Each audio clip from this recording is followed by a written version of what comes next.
Naturalisasi besar-besaran Malaysia menuai kontroversi, terutama karena minimnya kejelasan soal garis keturunan para pemainnya, ya. Ya, meskipun menuai hasil di lapangan kemarin ya berhasil membantai timnas Vietnam dengan skor 4-0, tapi langkah ini memicu konflik internal dan kritik publik. Sebaliknya, Indonesia dinilai lebih bijak dengan fokus pada pemain keturunan yang sah dan pembinaan talenta lokal, sebagaimana ditegaskan oleh Simon Tahamata.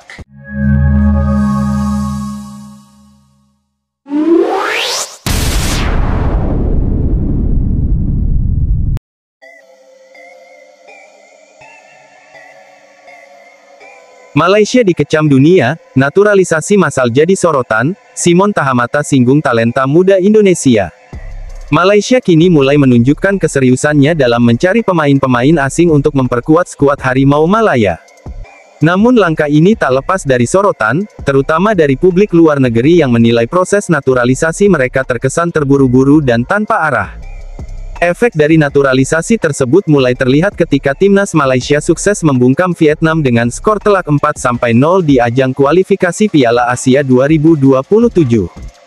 Kemenangan itu seolah menjadi bukti bahwa strategi mereka membuahkan hasil di atas kertas. Namun kemenangan besar itu justru menimbulkan perdebatan, terutama di kalangan penggemar dan pemerhati sepak bola Asia Tenggara.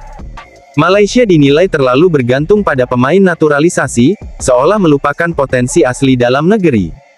Yang lebih mengejutkan, Malaysia dikabarkan tengah menyusun rencana untuk menaturalisasi puluhan pemain asing, kali ini dari Argentina. Jumlahnya pun bukan main-main, mencapai 37 orang. Hal ini sontak menimbulkan kehebohan.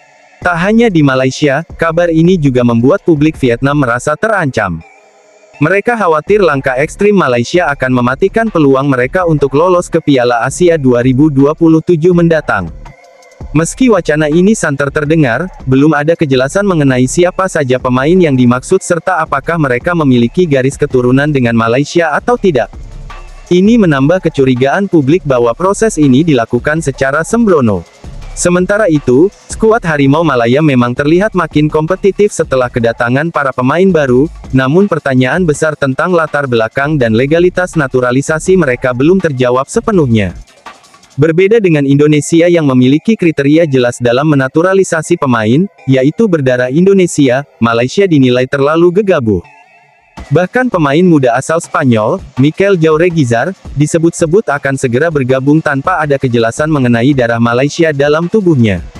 Mikel, gelandang muda dari Athletic Bilbao yang kini bermain untuk tim muda Borussia, menjadi target naturalisasi Malaysia. Padahal, ia lahir di Bermeo, Spanyol, dan belum diketahui punya hubungan darah apapun dengan Malaysia.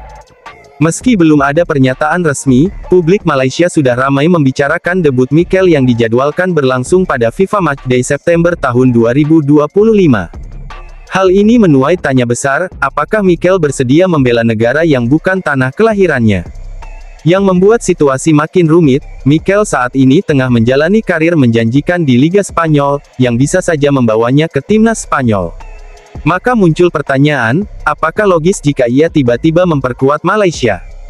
Lebih jauh, informasi tentang keturunan Malaysia dari Mikel tidak pernah dipaparkan ke publik, membuat keputusan ini terlihat makin tidak berdasar. Tanpa transparansi, langkah ini justru menimbulkan kecaman. Sementara itu, legenda sepak bola Malaysia, Jamal Nasir, justru menyarankan Federasi Malaysia untuk belajar dari negara tetangga seperti Indonesia, Vietnam, dan Thailand dalam mengelola naturalisasi pemain. Vietnam diketahui telah berhasil membawa Rafaelson, yang memiliki darah Brasil, di Piala AFF 2024, yang kemudian tampil gemilang dan membawa Vietnam meraih gelar juara. Sebuah langkah yang terstruktur dan terencana. Indonesia sendiri telah sukses mendatangkan banyak pemain keturunan, terutama dari Belanda. Dalam beberapa tahun terakhir, Garuda mampu membentuk skuad solid yang kini menatap peluang lolos ke Piala Dunia 2026. Meski Malaysia sudah memiliki sejumlah pemain naturalisasi seperti Dion Kuls, Romel Morales, dan Sergio Aguero, bukan yang dari Argentina, mereka tetap merasa perlu untuk menambah jumlah pemain asing, namun sayangnya tanpa memperhatikan latar belakang keturunan secara serius. Ambisi Malaysia yang menggebu untuk menjadi kekuatan baru di Asia Tenggara justru memunculkan masalah dari dalam. Perpecahan mulai terasa di tubuh timnas Harimau Malaya. Peter Ceklamovski, pelatih Malaysia, kini tak hanya harus merancang strategi dan susunan pemain, tapi juga menghadapi isu internal yang berpotensi merusak keharmonisan tim. Sebuah beban tambahan yang berat. Dalam sebuah wawancara, Ceklamovski mengungkapkan harapannya agar semangat dan kekompakan yang dibangun bisa menyatukan tim.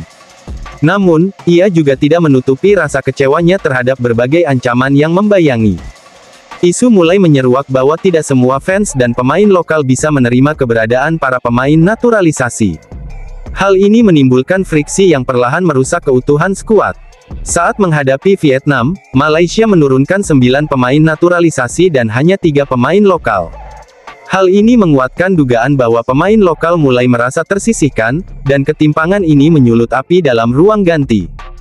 Dalam wawancara dengan The Star Malaysia, Ceklamovski bahkan menyebut adanya bentuk pengkhianatan di tubuh timnas. Ia menuding bahwa ada pihak internal yang punya kekuatan besar dan siap mengguncang stabilitas tim. Beberapa masalah internal itu bisa disebut sebagai bentuk pengkhianatan. Mereka bukan hanya menyerang saya, tapi juga menyerang Tunku Ismail sebagai penggagas utama program naturalisasi, ujar Ceklamovski. Di tengah polemik tersebut, suara dari luar negeri ikut menyoroti. Simon Tahamata, legenda sepak bola Belanda keturunan Maluku, turut angkat bicara soal pentingnya mengembangkan talenta lokal, terutama di Indonesia. Simon menegaskan bahwa dalam proses pencarian pemain, ia tetap menomorsatukan anak-anak muda dari Indonesia. Ia percaya bahwa bibit unggul dari dalam negeri sangat potensial jika ditangani dengan baik. Sebagai kepala pemandu bakat timnas Indonesia, Simon bertugas untuk mencari dan mengasah pemain dari tanah air maupun diaspora. Namun, ia menekankan bahwa pemain lokal tetap jadi prioritas utamanya. Langkah ini diambil sebagai upaya jangka panjang untuk membangun kekuatan yang mandiri di tubuh timnas Indonesia, tanpa terlalu bergantung pada pemain yang besar di luar negeri. Simon juga menekankan pentingnya sistem pelatihan usia dini dan penjaringan bakat dari seluruh penjuru Nusantara agar Indonesia bisa bersaing dengan negara-negara besar di Asia. Saya mau pakai anak-anak orang-orang yang jadi memang Indonesia, bukan Cina, bukan Belanda, dengan anak-anak muda kalau sekarang ada di sini, tutur Simon dengan terbata-bata dalam bahasa Indonesia. Ia menolak pendekatan yang hanya mengutamakan faktor fisik atau garis keturunan. Menurutnya, kualitas teknis, kecerdasan bermain, dan daya juang adalah aspek yang lebih penting untuk dikembangkan. Filosofi pelatihan Simon sejalan dengan misi Indonesia yang sedang serius berbenah demi menancapkan taringnya di kancah Asia. Peran strategis Simon sebagai pemandu bakat menjadi bagian vital dari proses tersebut.